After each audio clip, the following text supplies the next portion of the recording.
The sun. It's this giant engine powering our entire solar system. But it's got a real temper. It has these cycles of calm and storm, and figuring out when it's going to get angry is one of the biggest nuts to crack for scientists. So let's get into this, because a huge breakthrough has just been made. And get this, the clue wasn't found in some fancy new satellite. Nope, it was hidden in maps, hand-drawn maps from over 100 years ago. So that brings us to the big question, right? Can we actually get a decent heads up before the sun throws one of its massive storms our way? Because, let's be real, a huge solar storm could be absolutely devastating. This isn't just some academic puzzle. It's about protecting, well, pretty much everything we rely on. And here's why this matters so much. Just think about your daily life. A big solar flare could fry the satellites you use for GPS, for your phone, for everything. It could take down power grids, put astronauts in serious danger, and mess with communication systems worldwide. The truth is, our high-tech world is surprisingly vulnerable to what the sun does. Okay, so how have we been trying to forecast these things up until now? Well, for decades, we've had a method. It's clever for sure, but it has a major catch. It's been the best thing we've got, but honestly, it's like getting a hurricane warning when the wind is already tearing the roof off. The old way all came down to what's called the polar fields. Basically, scientists would measure the magnetic fields way up at the sun's poles, right as one 11-year solar cycle was fizzling out. And that measurement gave them a pretty solid clue about how strong the next one was going to be. But, and this is a huge but, here's the problem. You had to wait until the current cycle was pretty much done and dusted to make that prediction. That only gives us, a couple of years warning before things start getting stormy again? We needed way more of a heads up than that. And that right there is where things get really interesting. Because scientists found a brand new clue. And like I said, it was hiding in plain sight, in records that are over a century old. Let me introduce you to polar filaments. So what on earth are these things? Well, imagine these dark, kind of wispy threads made of magnetism, just floating around high up in the sun's atmosphere. They hang out near the poles, and they basically act like tracers. Like someone drew lines with a highlighter to show you exactly where the sun's invisible magnetic field is going. Okay, now this is the part I find absolutely incredible. Look where this data came from.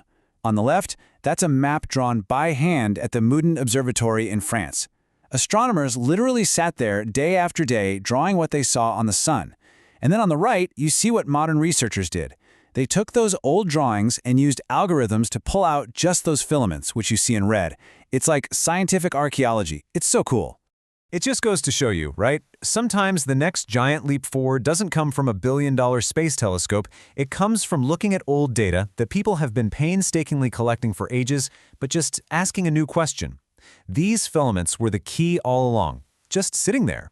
So the big question is, how did they do it? How do you turn these old-school drawings into a super-powered prediction tool? Okay, let's walk through their breakthrough method. It really all boils down to the basic physics of how the sun works. This chart here, it's called a butterfly diagram, and it's awesome.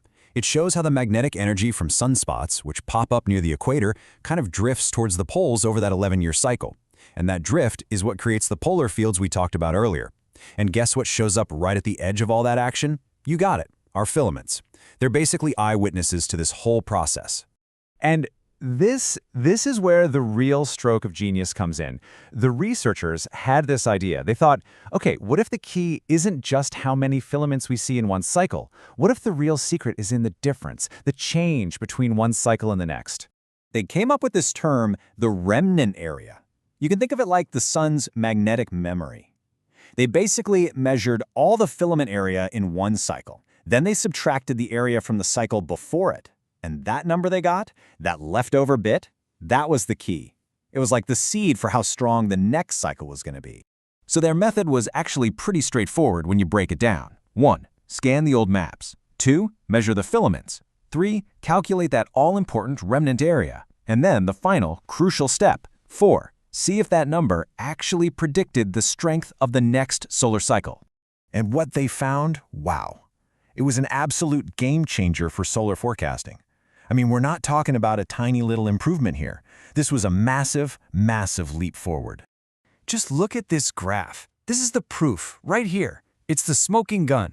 See, each of those dots is a different solar cycle. Along the bottom, you have their remnant area number, and up the side, you have how strong the next cycle actually was. And look at that, it's almost a perfect straight line. The correlation is 0.93. That means the bigger the remnant area, the stronger the next cycle was. To get a connection that clean from something as chaotic as the sun, that's incredible. So what's the payoff for all this amazing accuracy? What does it get us? It gets us time, a lot of time. We're talking about a 10-year head start. Let me explain what that means. This new method works using data from up to 5 years before the current cycle even hits its quietest point. Now, since a whole cycle takes about 11 years, this means we can get a solid forecast about a decade, a full 10 years before the peak of the next cycle. That is the early warning system we have been dreaming of. So the difference is just night and day. We're moving from a last-minute warning to a real long-term strategic forecast. We can stop just reacting to the sun and actually start planning for it. Think of what that means for people who run satellites or our power grids or even space missions. A 10-year heads up is a total game changer. And this is how the researchers put it, which I think is perfect. They said these filaments aren't just some random signal. They actually encapsulate the physics. They physically contain the information about the next cycle, encoding its strength years before anything else can see it coming. So it's pretty amazing, isn't it? By digging into these beautiful century-old drawings, we've basically found ourselves a solar crystal ball. It lets us see the sun's mood swings coming a full decade in advance. And that time is exactly what we need to protect our incredibly connected and incredibly vulnerable world. And it really makes you wonder, doesn't it? If a breakthrough this huge was just sitting there, in old drawings, waiting for someone to look at it in a new way, what other incredible secrets are just hiding in plain sight, tucked away in an old archive somewhere, just waiting for the right person to come along and ask a new question?